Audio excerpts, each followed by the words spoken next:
반갑습니다. 쉬운 남자입니다. 오늘은 부바르 가자리에 위치한 신축 다가구 주택을 브리핑 드리겠습니다. 15가구에 상가 하나 있어서 총 16개의 임대 세대가 있습니다. 분양가액은 17억 7천이네요.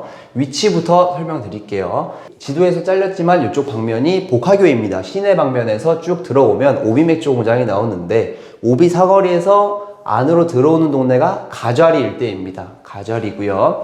기존의 단독주택 마을들이 형성이 되어 있죠. 가자리에서 쭉 들어오다 보면 우회전을 하시면 해당 물건의 위치가 나오는데 이 위치가 이제 고물상입니다. 고물상을 끼고 우회전하면 해당 필지가 나온다.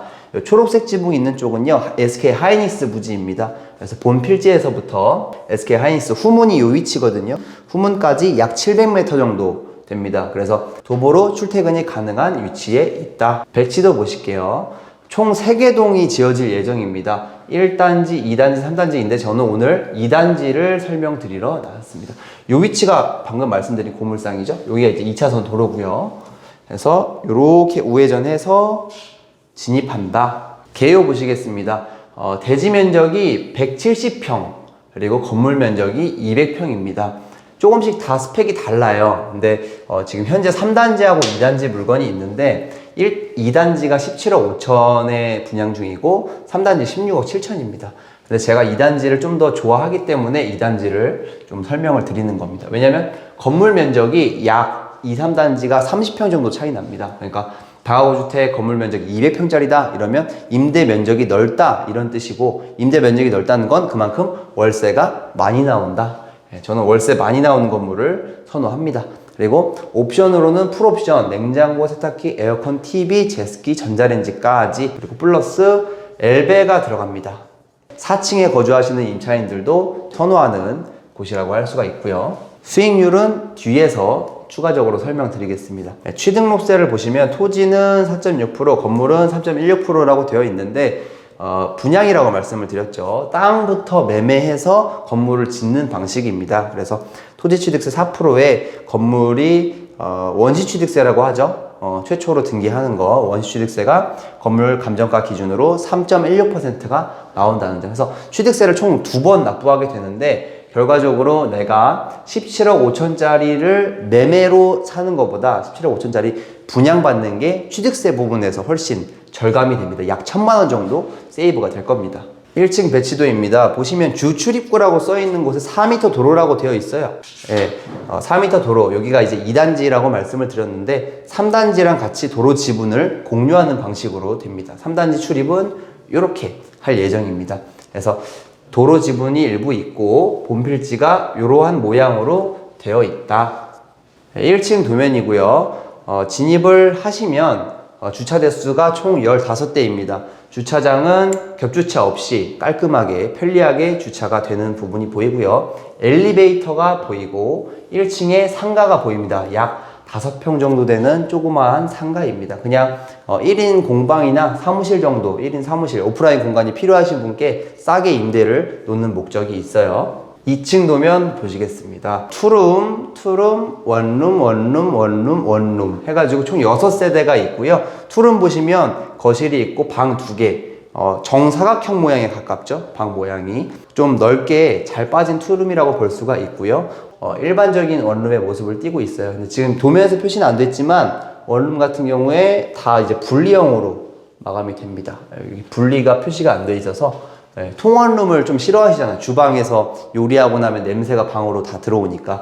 근데 분리형 원룸은 요 사이에 슬라이딩 도어가 있어서 주방하고, 그러니까 현관 주방하고 방을 분리해 놔서 분리형 원룸이라고 부르죠. 전체가 분리형 원룸이다 라고 생각을 해주시면 됩니다. 3층 도면 보시겠습니다. 투룸, 원룸, 투룸, 큰 1.5룸입니다. 다른 거는 그냥 뭐 무난하니 좋네 생각 들고요. 요 큰 1.5룸 좀 독특하죠. 거실이 큰 원룸입니다. 거실 공간이 넓기 때문에 보통 1.5룸이 거실이 이 정도로 넓진 않은데 여기는 10평 정도 되는 1.5룸이라고 볼 수가 있습니다. 현관에서 들어서면 거실이 크게 탁 트인 공간이 나오고, 사실 여기서 요렇게 찍 그으면 투룸이 될 수가 있는 거예요. 그래서 거실, 방에서 투룸으로 쓸 수도 있는 걸 저희는 큰 1.5룸으로 뽑았다. 마지막으로 4층 보시겠습니다. 4층에 한 번에 눈이 들어오는 건 3룸이에요. 3룸이 요렇게 이렇게 3룸이 생겼는데 방 3개에 욕실 2개입니다. 총 26평 정도 나오고요. 아파트 24평형 생각하시면 그거랑 똑같은 사이즈라고 생각을 하시면 됩니다. 아파트 24평 확장했다 이렇게 볼 수가 있겠어요. 그래서 욕실이 2개가 있고 방이 3개가 있는 구조, 그리고 그 옆에는 분리형 원룸 하나 있고요. 투룸 있고 큰 1.5룸 이렇게 4세대가 있습니다. 다음으로 수익률표 보시겠습니다.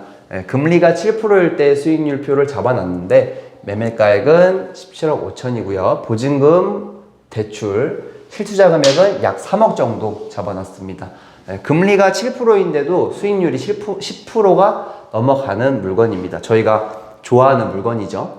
월세가 620 정도 나오는데 수익에서 이자를 지출하고 나면 3,200만 원 정도가 나온다. 실질적인 내 손에 떨어지는 현금이 궁금하시잖아요. 총 16개의 임대를 갖고 있는 이 건물은 대충 기초 한 달에 유지 비용이 100만 원 정도 나갈 것으로 예상이 됩니다. 엘리베이터 유지비, 인터넷비, 공용 전기 이런 것도 다 합쳐서 그러면 연간 1,200만 원이 나가겠죠. 3,200이라고 쓰여 있는데 건물 지출 비용을 빼면 약 2천만 원 정도의 순수익이 나온다 라고 해석을 할 수가 있어요. 그래서 실투자 3억에 연수익 2천만 원 이렇게 볼 수가 있고요. 우측 시트는 실투자 3억 8,200, 약 4억 정도 수입했을 때는 이 정도다. 금리가 지금 많이 오른 상황이기 때문에 수익률 좋은 물건을 보기가 좀 어려우실 겁니다. 사실 10% 넘어가는 물건 보기가 거의 뭐 하늘의 별 따기지 않을까 싶어요. 그래서 금리가 5%일 때 시트를 준비해 봤습니다. 저희가 불과 1년, 2년 전만 했어도 이런 다가구 주택 물건이 금리가 4%짜리 물건을 저희가 많이 만나 봤었어요. 근데 요즘은 그런 물건이 없죠. 다 올랐죠. 변동이기 때문에. 그래서 마찬가지로 변동금리로 받았다가 5%까지 금리가 낮아졌다면 실투자 금액은 동일하게 3억이었다 가정하면 수익률이 14.9%, 연수익이 4,400이 나옵니다. 필요경비 제외하면 3,200만 원 정도 나오겠죠. 금리가 높기 때문에 수익률이 잘 안 보이는 물건인데 금리 조금 낮아졌을 뿐인데 수익이 15% 가까이 되는 모습. 실제로 여러분들이 이런 수익형 부동산을 보실 때 금리가 7%다. 그래서 뭐 수익률이 7%, 6%다. 그런 물건은 금리가 낮아져도 10% 겨우 갈까 말까 한 물건이다. 이렇게 생각을 하시면 됩니다. 이렇게 금리가 5%가 되었을 때 15% 가까이 나올 수 있는 거는 현재 상황에서도 수익률이 10%가 넘는 물건, 이런 식으로 좀 물건이 좋아진다는 거. 그리고 우측 시트 보시면 실투자 3억 8,200만 원입니다. 마찬가지로 금리 5% 적용했고요. 연수익 마이너스 연이자가 5천만 원이니까 필요경비 빼면 3,800만 원 정도 나오죠. 그러니까 3억 8천 투자에 순수익 3,800만 원.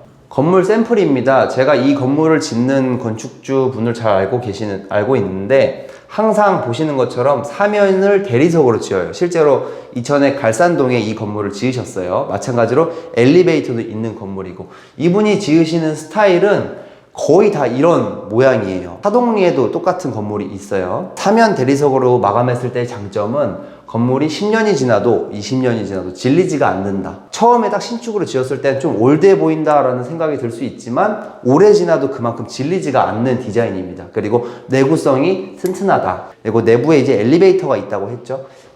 그것도 이 건축주분의 특징입니다. 엘리베이터를 거의 항상 넣으시는 것 같아요. 그래서 그래야지 임대가 잘 나간다는 그 신념이 있으셔서 엘리베이터를 꼭 넣는 식으로 짓습니다. 자, 마지막으로 쉬운 남자의 쉬운 총평 보겠습니다.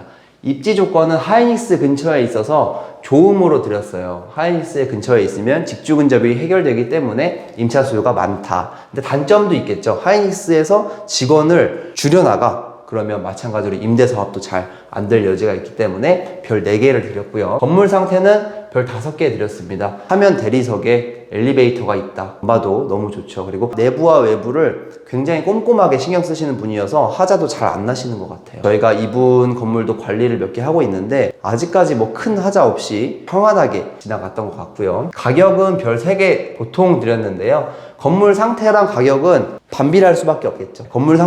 건물이 퀄리티가 굉장히 좋은데 가격이 싸다? 그런 건물은 없을 겁니다. 그래서 가격은 별 별 3개. 제 눈에는 건축 자재 등급을 조금씩 낮추게 되면 가격이 내려갈 여지가 보였기 때문에 개인적으로 가격을 좀 낮추면서 좀 더 수익률을 올리는 걸 좋아하거든요. 투자금 대비 월세가 많이 나오는 건물을 좀 좋아하기 때문에 건물 상태를 좀 포기하더라도 이런 부분을 좀 더 챙기는 걸 개인적으로 좋아합니다.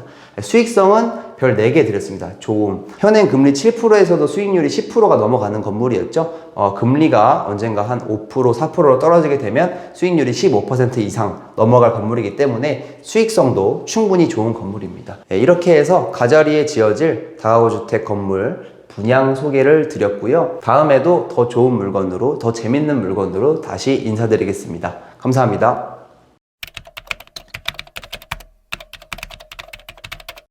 이방사